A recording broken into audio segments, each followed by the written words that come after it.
Саламатсыздарбы, эфирде тет-а-тет көрсөтүүсү. Бүгүнкү биздин коногубуз Улукбек Зулпукарович. Саламатсызбы? Саламатчылык. Рахмат чакырганыңыздарга. Сиз парламентте тажрыйбалуу депутаттардын катарына киресиз. Сиз Бакиевдин убагында парламентте Ак Жол фракциянын лидери болгонсуз.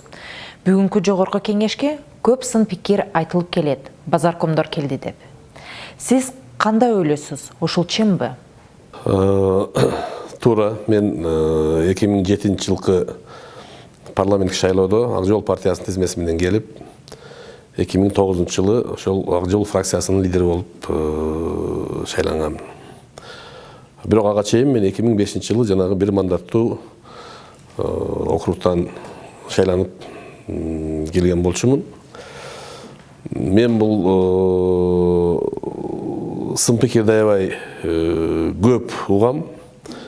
Ушул 2011-жылы, 12-жылдары дагы айтканмын.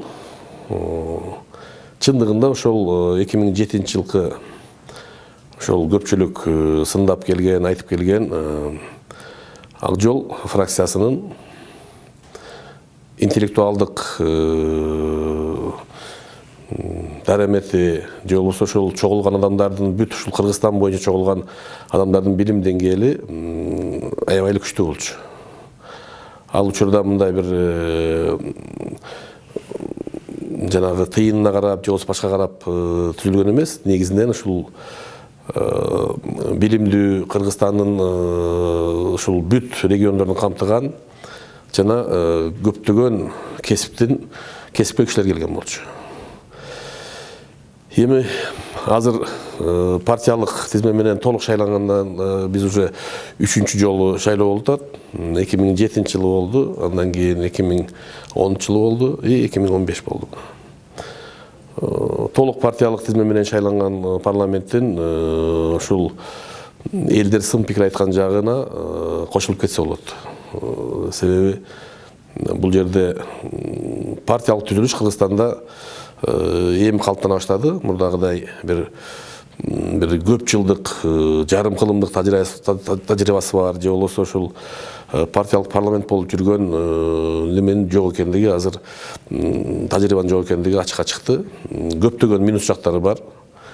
Тизмени түзүүдө же болбосо ошол эле мына Республика Ата Жол партиясы ант бердирип да көрдү, ким көп добуш алган келсин деген аракети менен. Мыйзам боюнча бизде ошол тизме Бор шайлоо комитетине берилген, комиссиясына берилген тизме болгондуктан анды өзү кааламайынча чыгам деп аны чыгарыш мүмкүн эмес. Ошонун айынан акыркы ушул 6-чакырылышка сын пикир көп айтылып келет, бирок парламент табияты ушундай. Дайым ушундай сын пикир көп айтылат. Бирок ушу биздин парламенттик немеде ушул жерлерге көңүл бурулбай калгандыгы ачыкка чыга баштады азыр. Бар жок салыштырмалуу билинет да. Президенттик, парламенттик башкарууну көргөн депутат катары. Кыргыз элине кандай башкаруу туура келет деп ойлойсуз? Кыргыз эли илгертен ушул аксакалдардын сөзүн угуп, жалпы чоң маселелерди ушул бир дөбөдө курултай менен чечип келип көнгөн эл. Бирок ошол убакта ушул улуу кыргыз каганаты, андан кийинки кыргыздын ушул оор ушул аскердик замандагы бирден бир түптөлгөн нерсеси ханга баш ийип көнгөн да. Бизде айтып коет, кээде хан көргөн эл деп коет. Ошондуктан бул хан деп элибиз айтып жүргөн, бул негизинен биздин өз табиятыбыз жанагы жалпы жыйын менен чечип келген болсо, баары бир ошол бир жетекчиге, бир ошол мурдагы хан десек, азыркы Ажо же болбосо президент деп койсок болот, ошого көбүрөөк ишенип, ошол киши айткандай болот деген ишеним менен келген элбиз. Ошондуктан бизге толук парламенттик башкарууга өтүү дагы бир кыйла убакыт талап кылат деп ойлойм. Бүгүн биз толук парламенттик башкарууда жашап жатабызбы? Бул эми бардыгын эле ачык. Мына 2010 жылы біз бүт дүниеге жар салдық, өзгөртүү киргизип Конституцияга. Біз парламенттик мамлекетке өттүк деп. Негизи биздики ошондон берки президенттик парламенттик эле система иштеп келгендиги айкын ачык болду. Мына акыркы өзгөртүүдө аракет болду, дагы бир жолу ушул парламенттик башкарууга өтүү боюнча. Бул мына ушул премьер-министрге көбүрөөк полномочия берүү жагы жана башка жактары. Негизи парламенттик башкаруудагы мамлекеттерди биз батыш өлкөлөрүндөгүлөрдү көрүп жүрөбүз. Ал жерде парламентте шайлоодо утуп келген партиянын лидери өз өкмөттүн башчысы болот. Мисалы үчүн Германия, Италия, Испания ушундай мамлекеттер бар. Партиянын лидерлери келишет өкмөттүн башчылыгына. Ал жерде президентти жалпы эле шайлабайт. Бизде ушундай бир өзүбүзгө конституцияны жаздык. Парламент деп атаганыбыз менен президентти жалпы эле шайлайт. Президенттин ыйгарым укуктары дагы эле күчтүү. Албетте мурдагыдай эмес. Азыр көп нерсени өкмөт башчысы өзү чечип калды. Ошол эле өкмөттүн мүчөлөрү боюнча жергиликтүү өзүн-өзү башкаруу ишканалардын жетекчилерин кызматка алуу боюнча, кызматтан алуу боюнча ушул мына өзгөрүү менен азыр премьер-министр менен биринчи вице-премьер-министр акыркы өзгөрүүлөр боюнча депутат дагы боло алышат, өкмөттүн мүчөсү дагы боло алышат. Сизди замандаштарыңыз сабырдуу инсандын катары менен өздөшөт. 2010-дон 2015 жылдары эч жерде көрүнбөдүңүз. Куундуктар болдубу? Же мүмкүнчүлүк бербедиби саясатка аралашканга? Албетте бардыгыбыз элибиз жакшы билет. 2010 жылкы апрель окуялары көптөгөн жигиттерибиз, кыргыздын жигиттери окко ошту, көптөгөндөр жаракат алды. Бул ошол кездеги бийликтин партиясынын өкүлү катары кандайдыр бир моралдык жоопкерчилик бизде дагы болду. Ошол 2010дон кийинки окуяларда тарых толук баа кийин берилет ошол окуяларга. Азыр биз дагы эле ошол мындай бир конкреттүү эмне болгондугун элибиз толук биле элек. Толук ким күнөөкөр буга? Соттун чечимдери бар. Бирок ушул иштин себепкерлери эмнеден болду, кандай болду деген маселеге толук жоопту биз элибиз ала элек дагы эле. Ошондуктан 2010 жылдан кийин жаңы бийлик келди, жаңы парламент келди. Булар дагы ушул чындыгында эле может катуу өзгөрүү болот. Ушундай биз балки биз аябай эле туура эмес иштегендирбиз деген ой менен карап байкоо кылып турдук. Албетте такыр эле мен ишкерлик менен алектенип жүрдүм. Саясатта бир келип аралашып калган киши саясаттан такыр кеттим деп айтканы бул мен айтып коем, бул жалган эле сөз. Каалайсыңбы, каалабайсыңбы, ошол эмне болуп атат, кандай чечимдер кабыл алып атат, элибизди бир оңдоо жагына жылып атабы деген ойлор, ой толгоолор, же болбосо ушул өкмөттүн кылып аткан иштерине кааласаң да, каалабасаң да насар эсеп салып отурасың да. Ошондуктан биз ушул апрель окуясынан кийинки көптөгөн үмүттөр чынында көптөгөн убактылар аткарылган жок. Электр энергиянын баасы боюнча, жана башка иштер боюнча. Андан тышкары ушул өлкөдө болуп аткан саясий абал, өзүмдүн инсандык ушул айтканда карап отура бериш туура эмес экендигин көрүп, 15-жылкы шайлоого толук кандуу катышып, бир бол партиясы менен азыр ушу парламентте 3-чү жолку парламентте отурам мен коллегаларым менен.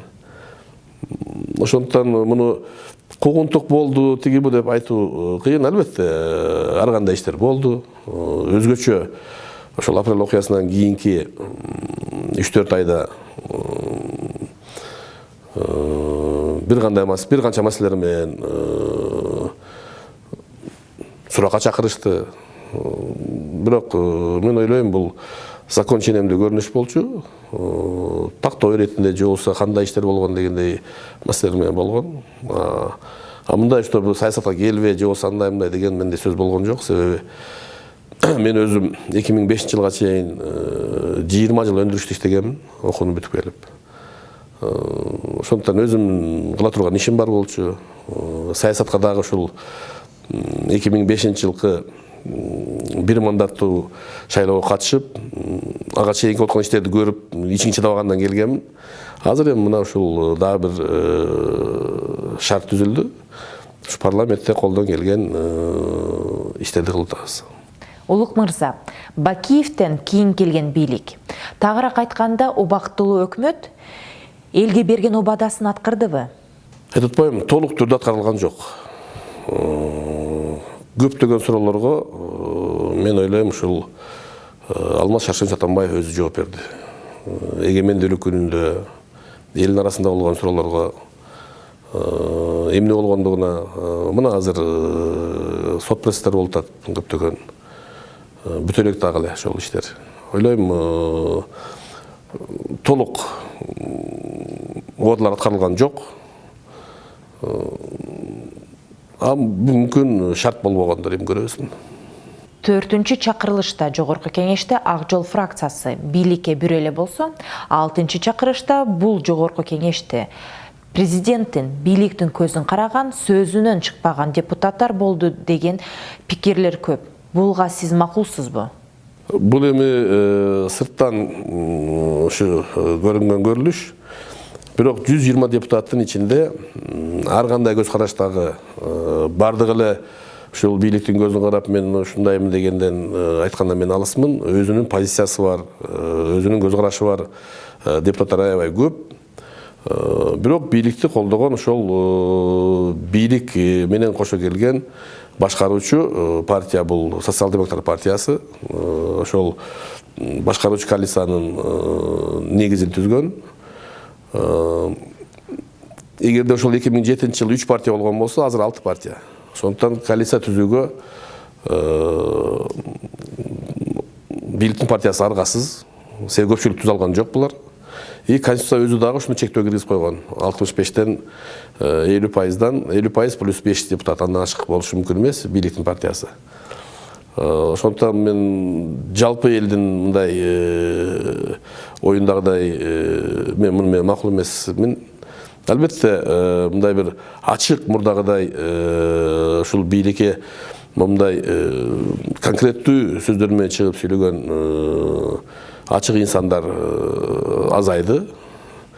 Өмүрбек Текебаевдин ушу парламенттен кетиши менен муну айтып койсок болот. Бул жалпы элде эле билинип атат муну.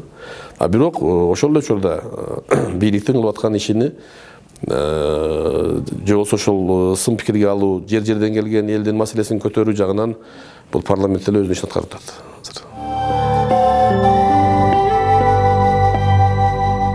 2017 жыл Кыргызстан үчүн өзгөчө жыл болду.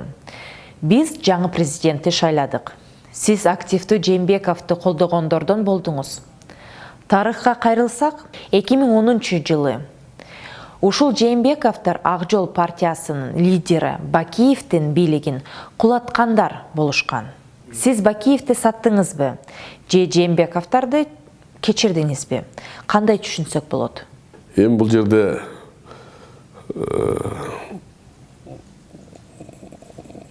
бул аябай мындай кыйын суроолордун бири болду. Негизи биз ушул тарыхта айтып атабыз биринчи жолу деп. Негизи экинчи жолу Кыргызстанда бийликти ушу мыйзамдуу шайлоо жолу менен алмашуу мүмкүнчүлүгү түзүлдү. Мен ачык эле айтайын, ушул шайлоого Келдибеков Ахматбектин талапкерлерин колдойм деген ошонун командасы менен чогуу биз даярданган элек. Тилекке каршы биз колдойбуз деген талапкерибиз Борбордук шайлоо комиссиясынан өтпөй калды каттоодон. Ошондон кийин азыркы талапкерлерди сересепке салып туруп, мен өзүм Жээнбековду колдоону чечтим. Мен муну өзүмүн ушул кичи мекеним болгон Өзгүл районунда да айттым. Мен бийликти колдоп келген жокмун. Мен бир партияны колдоп келген жокмун. Мен Кыргызстандагы ушул стабилдүүлүктү, Кыргызстандагы ушул бийликтин алмашуусунун бир ушундай мыйзамдуулугу орун алса экен деген ишеним менен ушу Жээнбеков, Сооронбай, Шариповду колдоп келдим деп элге ачык айттым. Ошондуктан мен бирөөнү саттым, же болбосо бирөөнү кечирдим, бирөөнү колдодум деген эмес. Кыргызстандын өнүгүшүнө шарт түзүүнүн бирден бир жолу ошол талапкерлердин ичинен карап туруп ушул Жээнбеков, Сооронбай, Шариповдун талапкерлиги бардык жагынан туура келип турду да. Билими жагынан, мурдатан өзүнүн кылган иштери жагынан. Ошондуктан мен аны колдодум. Ошондуктан бул суроого мен аны саттым, же болбосо муну кечирдим дегенден эмес. Чындыгында Кыргызстандын мындай бир тынчтык орноп, мындан ары дагы бийлик ушундай мыйзам жолун алмашуу эрежесине өтсөк деген үмүт менен колдодум. Коомчулукта азыр деле Атамбаевдин бийлиги өкүм сүрүп жатат деген ойлор бар. Бул ушундайбы? Жанагы айтып коет го, премьердин 100 күнү, президенттин 100 күнү деп. 100 күн өтсүн, анан көрөбүз да. Эми азыр дароо эле мындай булар бир команда болгон. Бирге жүргөн кишилер. Ошондуктан мындай бир радикалдуу өзгөрүүнү мен күткөн эмесмин. Бирок ойлойм, ар бир президенттин өзүнүн маселелерге көз карашы бар. Өзүнүн көз карашы болот, өзүнүн чечимдери болот. Ошондуктан биз буга сабырдуулук менен карап күтө турушубуз керек. Бир жагынан ушул эл мындай конкреттүү резкий бир жака секирүүдөн жадап добуш берди Жээнбековго дагы. Ошондуктан биз мыйзамдуу жол менен бийлик алмашты. Ушу мыйзамдуу жол менен ойлойм, реформалар, өзгөрүүлөр акырын болот. Президент Жээнбеков улуттун лидери болуш үчүн биринчиден кандай кадамдарга барыш керек деп ойлойсуз? Бул эми аябай чоң сөз да. Улуттун лидерине дагы ошол учурдагы адамдар баа бере албайт. Бул дагы убакыт керек. Анын кылган иштерине баа бере турган, эмне иш кылды, кандай адамдарга барды деп баа берилет. Бирок негизги талап азыр эл ушул адилет башкарууну күтүп турат. Адилеттүүлүктү, акыйкаттыкты. Ишеним бар, ошондой иш болот деп бизде. Улукбек мырза, мен бекеринен сизге саттыңыз деген сөздү айтканым жок. Сиз достук, бекемдик деген сөздү кандай түшүнөсүз? Мындай да, бул адамда принцип болуш керек. Принцип бар адамда ошол ким менен сен иштешкен болсоң, ошол кишилер менен чогуу жүргөндөн кийин, чогуу иштешкенден кийин, алар кеткенден кийин, тем более аларды башка бирөө кошулуп алып жамандап, же болбосо артынан ташыргытуу, бул мен жеке өзүмдүн принциптериме жатпайт. Туруктуулук деген бир түшүнүктү биз саясатта жоготуп койдук да. Көп айтышат, мына партиядан партияга өттү, тиги бу дешет. Кеп партияда эмес, кеп адамдын өзүнүн ички дүйнөсүндө, адамдын өзүнүн принцибинде. Кыргызстан үчүн бир өзгөрүүнү кааласак, Кыргызстан үчүн бир жакшы иштердин болушун кааласак, кээ бир учурларда ушул бир чечимге келип, жаңы өзгөрүүгө, болсо жаңы адамдар менен иштөөгө да туура келет. Мен өзүм эми мындай бир жакшы досмун деп айтсам туура эмес болот го. Бирок достукту мен өзүм аябай аздектейм, өзүм туу тутам. Бирге жүргөн адамдарым менен ушул өтө катуу гана принципиалдуу талаш болбосо, ушу дайыма бирге болгонго аракет кылам мен. Улукбек мырза, жарым саатка жакын сиз менен маектешип жатып, мен дагы бир жолу сизди сабырдуу саясатчы экениңизге ынандым. Азыр мен сизге мүмкүнчүлүк берейин. Эфир аркылуу кирип келген 2018 жылга калуу тилегиңизди айтууга. Мына азыр эле айткандай, жалпы кыргызстандыктарга ушул кирип келген 2018 жылыбыз жакшылыктын, тынччылыктын, туруктуулуктун жылы болушун каалайм. Ар бир үйгө ушул барчылык, молчулук, бир ушул ар бир үйдө баланын күлкүсү жаңырсын. Биз ушул 18 жылды, мына 17 жылы чоң саясий өзгөрүү менен, биз чоң ишеним менен тосуп атабыз.